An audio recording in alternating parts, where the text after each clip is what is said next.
భారత మాజీ ప్రధానమంత్రి డాక్టర్ మన్మోహన్ సింగ్ గారి మృతి పట్ల సంతాప ప్రతిపాదన గౌరవ ముఖ్యమంత్రి గారు.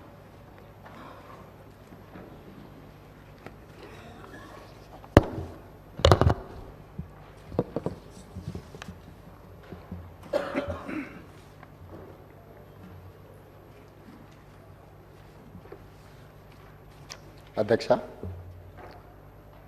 భారత మాజీ ప్రధానమంత్రి డాక్టర్ మన్మోహన్ సింగ్ గారి మృతి పట్ల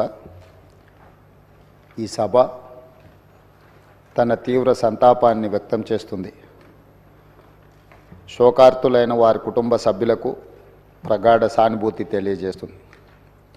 అంతర్జాతీయ ప్రఖ్యాతి పొందిన ఆర్థికవేత్త డాక్టర్ మన్మోహన్ సింగ్ గారు భారతదేశానికి తన విశిష్టమైన సేవలను అందించారు.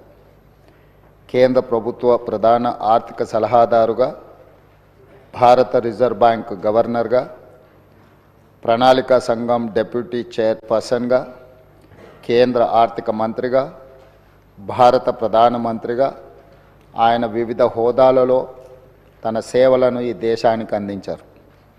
డాక్టర్ మన్మోహన్ సింగ్ గారు మన దేశంలో ఆర్థిక సంస్కరణలను రూపశిల్పి.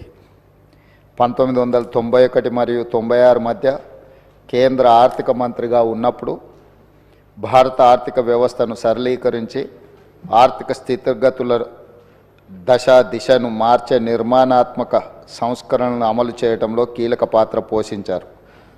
ప్రపంచీకరణ, సరళీకరణ, ప్రైవేటీకరణ విధానాలతో అంతర్జాతీయ స్థాయిలో భారత ఆర్థిక వ్యవస్థను సుస్థిరంగా నిలబడేలా చేయగలిగారు.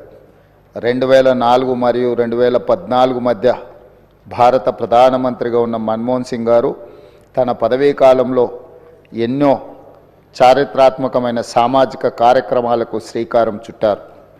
కూలీలకు ఉపాధి కల్పించే మహాత్మా గాంధీ జాతీయ గ్రామీణ ఉపాధి హామీ చట్టం, పరిపాలనలో పారదర్శకతను చాటి చెప్పే సమాచార హక్కు చట్టం, ప్రజారోగ్యానికి ప్రాధాన్యం ఇచ్చిన జాతీయ గ్రామీణ ఆరోగ్య మిషన్ ప్రారంభించారు. అందరికీ ఆధార్ కార్డు లాంటి సామాజిక విప్లవాత్మక కార్యక్రమాలను ఆయన హయాంలోనే మొదలయ్యాయి. 4 కోట్ల తెలంగాణ రాష్ట్ర ప్రజలు డాక్టర్ మన్మోహన్ సింగ్ గారికి ఎంతో రుణపడి ఉన్నారు. ఆయన ప్రధానమంత్రిగా ఉన్నప్పుడే తెలంగాణ రాష్ట్ర ఏర్పాటుకు మార్గం సుగమమైంది. 2014లో ఆంధ్రప్రదేశ్ రాష్ట్ర పునర్వ్యవస్థీకరణ చట్టాన్ని పార్లమెంట్ ఆమోదించింది. ఎన్నో ఏండ్ల పోరాటం ఫలించి తెలంగాణ రాష్ట్రం ఏర్పడింది. మన్మోహన్ సింగ్ గారు మన దేశానికి, ముఖ్యంగా తెలంగాణకు చేసిన సేవలకు ఈ సభ అపారమైన కృతజ్ఞతలను తెలియజేస్తుంది.